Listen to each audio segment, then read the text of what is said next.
اللہ سے مانگنا سیکھو کہ سارے کام وہیں سے ہوتے ہیں۔ صائب رضی اللہ عنہ کا بیٹا ہجرت کی اور مر گیا، تو اس کو جنازہ پڑھنے لگے اس کا، تو آپ نے فرمایا اس کی ماں کو تو بتاؤ، وہ مسجد میں تھی، تو ان کی ماں آئی اور نابینا تھی، اور اس کے پاؤں کی طرف بیٹھ کر اس کے پاؤں پکڑ لیے، کہنے کہ اللہم انی آمنت بک طوعا وہاجرت الیک رغبۃ فلا تشمت بی الاعداء۔ اے ترے لفظ اس نے بولے نے، یا اللہ تیری محبت میں ایمان لائی، تیری محبت میں گھر چھوڑ کے مدینے آئی، یہ تو نے میرا بیٹا لے لیا، میرے قبیلے کے لوگ کہیں گے باپ دادے کا دین چھوڑا تو بیٹا مر گیا، تو مجھے ذلیل ہونے سے بچا۔ تو اس کے بیٹے نے کفن سر سے ہٹایا اور اٹھ کے بیٹھ گیا، اور ماں پہلے فوت ہوئی، وہ حضرت عثمان کے زمانے میں جا کے فوت ہوا۔ دعا ایسی طاقتور چیز ہے، اپنے اللہ سے مانگنا سیکھ لو۔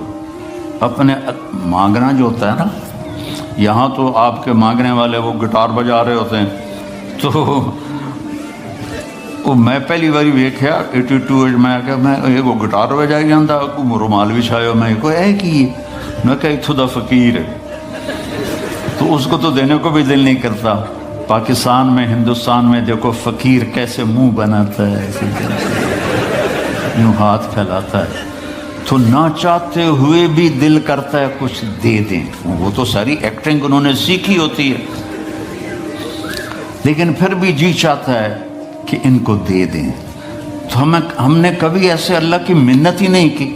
اللہ سے باتیں کرو، اللہ سے اپنا دکھڑا سناؤ، اللہ کو اپنا دکھڑا سناؤ، اللہ پاک سے اپنی۔ دیکھو نوح علیہ السلام نے 950 سال تبلیغ کی تو اللہ کو دعا نہیں مانگی، پہلے اپنا دکھڑا سنایا۔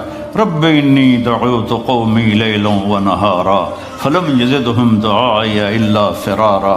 یا اللہ میں ساری زندگی تیرے بندوں کو تیری طرف بلاتا رہا اور انہوں نے سب نے ماننے سے انکار کیا۔ لمبا قصہ اپنا اللہ کو سنا رہے ہیں۔ فلم یزدہم دعائی الا فرارا وانی کلما دعوتہم لتغفر لہم جعلوا اصابعہم فی آذانہم واستغشوا ثیابہم واسروا واستکبروا استکبارا ثم انی دعوتہم جہارا ثم انی اعلنت لہم واسررت لہم اسرارا فقلت استغفروا ربکم انہ کان غفارا یرسل السماء علیکم مدرارا ویمددکم باموال وبنین ویجعل لکم جنات ویجعل لکم انہارا ما لکم لا ترجون للہ وقارا وقد خلقکم اطوارا۔ ابھی دعا نہیں آئی، ابھی اپنا دکھڑا سنا رہا، میرے نال اے ہویا، میرے نال اے ہویا، میرے نال اے ہویا۔ اللہ سے ایسے باتیں تو کرو۔ ہم نماز کے بعد ہمارے جو مسجدوں کے امام ہیں انہوں نے چند دعائیں رٹی ہوئی ہوتی ہیں، وہ گا کے، بھلا کبھی کوئی گا کے بھی مانگتا ہے؟ وہ تو رو کے مانگتے ہیں، کہتا ربنا آتنا فی الدنیا حسنۃ وفی الآخرۃ حسنۃ۔ وہ اس طرح مانگا جاتا ہے، وہ رو کے مانگا جاتا ہے۔ اللہ سے مانگنا سیکھو۔ آپ سب کو کہہ رہا ہوں، آپ سے کہہ رہا ہوں، بڑے بڑے وظیفوں کی ضرورت نہیں ہے، 2 نفل کافی ہیں، 2 نفل۔ ایک 5 وقت کی نماز ہو تاکہ فرض پورا ہو، رمضان کا روزہ ہو، پیسہ ہے تو زکوٰۃ و حج ہو، اور پھر اس کے بعد اللہ سے مانگنا سیکھو۔ اللہ سے مانگو، مانگنے کی عادت پڑ گئی تو کسی اور سے مانگنے کو جی نہیں چاہے گا۔ خزانے بھرے ہوئے ہیں، دیتے ہوئے خوش ہوتا ہے۔ دیکھو دنیا میں کسی سے جان چھڑانی ہو نا، مطلب آپ کا کوئی ملنے والا ہے، آپ بہت اس سے تنگ ہیں اور آپ اس سے یہ بھی نہیں کہہ سکتے بھئی مجھ سے آئندہ مت ملا کرو، تو ایک آسان طریقہ آپ مستورات اور مردوں کو بتاتا ہوں، اس سے قرضہ مانگنا شروع کر، اس سے قرضہ مانگنا شروع کر دو، وہ تمہارا نمبر ہی ڈیلیٹ کر دے گا، تمہاری گلی چھوڑ جائے گا۔ آسان طریقہ، مہذب طریقہ، اسے قرضہ۔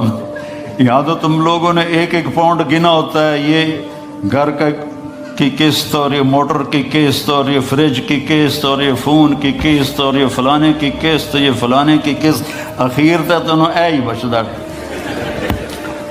تم کہاں سے قرضہ دو گے کسی کو؟ تو اس کا قرضہ مانگو وہ بھاگ جائے گا.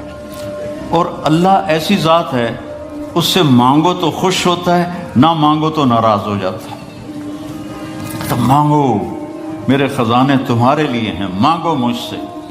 تو اللہ سے مانگنا سیکھو کہ سارے کام وہیں سے ہوتے ہیں. ام صائب رضی اللہ عنہ کا بیٹا ہجرت کی اور مر گیا، تو اس کو جنازہ پڑھنے لگے اس کا، تو آپ نے فرمایا اس کی ماں کو تو بتاؤ. وہ مسجد میں تھی تو ان کی ماں آئی اور نابینا تھی، اور اس کے پاؤں کی طرف بیٹھ کر اس کے پاؤں پکڑ لیے. کہنے کہ اللہم انی آمنت بک طوعا وہاجرت الیک رغبۃ فلا تشمت بی الاعداء. اے ترے لفظ اس نے بولے نے، یا اللہ تیری محبت میں ایمان لائی، تیری محبت میں گھر چھوڑ کے مدینے آئی. یہ تو نے میرا بیٹا لے لیا، میرے قبیلے کے لوگ کہیں گے باپ دادے کا دین چھوڑا تو بیٹا مر گیا، تو مجھے ذلیل ہونے سے بچا. تو اس کے بیٹے نے کفن سر سے ہٹایا اور اٹھ کے بیٹھ گیا. اور ماں پہلے فوت ہوئی، وہ حضرت عثمان کے زمانے میں جا کے فوت ہوا. دعا ایسی طاقتور چیز ہے، لیکن ہم مانگتے نہیں، ہمیں مانگنے کا طریقہ نہیں ہے. منت کرو، خوشامد کرو، یا اللہ کر دے، یا اللہ نہیں کرنا پھر بھی کر دے یا اللہ. ایک بدو اور وہ حج میں نا منا سے دوڑ لگائی اس نے، وہ سیدھا پہنچا طواف زیارت کے لیے، اور طواف کر کے بیت اللہ کا پردہ پکڑ لے، یا اللہ بعد رش ہو جاوے گا تو مینوں پہلے معاف کر دے. اللہ بعد رش ہو جاوے گا، پتہ نہیں میں تینوں نظر بھی آواں کہ نہ، مینوں پہلے معاف کر دے. تو اللہ سے، آپ سے بھی کہتا ہوں، اللہ کی قسم بڑا عزت کا راستہ ہے کہ وَإِذَا سَأَلْتَ فَاسْأَلِ اللَّهَ. جب پکارو تو اللہ کو پکارو، جب مانگو تو اللہ سے مانگو. وَإِذَا اسْتَعَنْتَ فَاسْتَعِنْ بِاللَّهِ. جب مدد کے لیے پکارو تو اللہ کو پکارو، اس کے سوا کوئی تمہارا کچھ نہیں کر سکتا ہے.